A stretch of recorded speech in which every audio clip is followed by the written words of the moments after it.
Ce soir, c'était le lancement des rencontres francophonie avec la Tunisie à Lyon. L'histoire de la Tunisie, il y a le sommet en 2020, mais le sommet de la francophonie en 2018 était à Erevan, en Arménie. C'est pour ça que sur le plateau, ce soir, on voit des Arméniennes chanter. J'aurais cru qu'en vous et moi, la douceur serait extrême. C'est-à-dire qu'il y avait tout d'un coup juste un petit pointillé sur la francophonie. Voilà, entre l'Arménie et la Tunisie. Il y a un film sur cet opéra, Kalila et Dimna, et sur le processus aussi, un processus pédagogique avec des jeunes élèves qui sont emmenés par leurs professeurs pour découvrir à la fois cette œuvre et à la fois aller pour la première fois à l'opéra. Non, j'ai trouvé vraiment riche, intéressant. J'ai été très émue par certaines scènes. Je crois que j'aurais pu pleurer. Oui. Et puis j'aime beaucoup cet accent arabe qui vraiment, je pense, dans une autre vie, je devais être arabe, je pense. Non, mais c'était magnifique et les gens étaient beaux. C'est intéressant de voir le processus de Voilà, création tout à aussi, fait. Ah bah oui, du point de bien vue entendu. du metteur Voilà, en scène et tout de ce qui fait intégrer à ce chanteur. Et c'est super intéressant, tous ces métissages et tous ces chemins à faire. Et ces rencontres.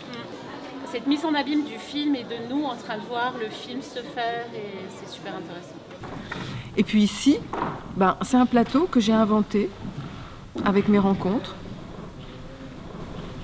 Shems algérienne, d'origine algérienne, Palestine aussi,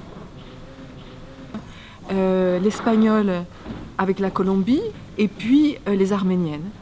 Il faut faire un plateau, il faut arriver à ce que les langues s'entendent, se parlent, se jouent ensemble et créent quelque chose. C'est pas juste jouer, c'est pas juste pianoter sur des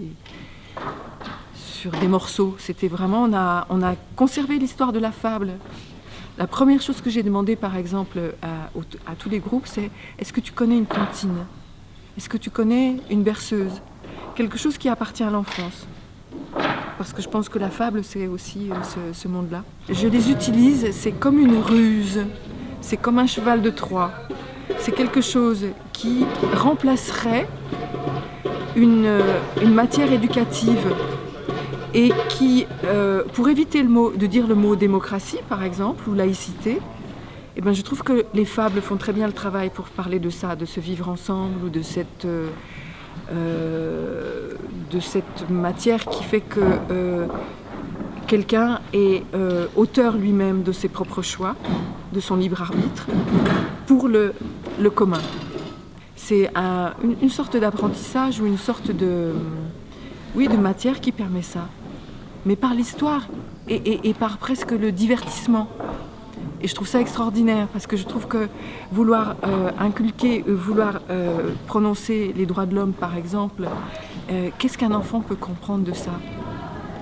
Impossible. Mais peut-être que par la fable, le fait qu'on mette en scène des animaux, le fait que c'est à la vie et à la mort, une fable en plus. C'est-à-dire que ça rigole pas, c'est vraiment du tragique au bout. Et donc du coup, je trouve que ça relève un peu les choses, c'est pas mou, c'est ce qui m'intéresse. Je m'appelle Pablo, je suis élève au cycle d'orientation professionnelle de l'ENM de Villeurbanne. Pour moi, la francophonie, c'est vachement important parce que moi, j'ai vécu en Outre-mer, j'ai vécu en Nouvelle-Calédonie 15 ans et en Guadeloupe 3 ans. Donc du coup, je suis vachement... toutes ces questions de décolonisation, etc., elles me touchent puisque en Calédonie, moi, j'ai vécu en tribu, donc un peu avec les Kanaks, qui sont en ce moment dans des thématiques de décolonisation importantes. Et moi, du coup, j'ai un amour, par exemple, pour les accents d'outre-mer, de pays africains, etc., parce que je trouve que le français est une langue extrêmement belle. Moi, je suis très amoureux du français. Je viens d'études littéraires plutôt. Cette francophonie, je pense que c'est ce qu'il faut garder comme lien, parce que ça enrichit le français et ça enrichit aussi les langues de ces pays. Et c'est pour ça, pour moi, je pense que la francophonie est quelque chose de très positif par rapport à ça, dans cette vraie thématique d'appropriation culturelle de pays différents, que ce soit pour les pays francophones que pour la France qui du coup s'enrichit par rapport à ça.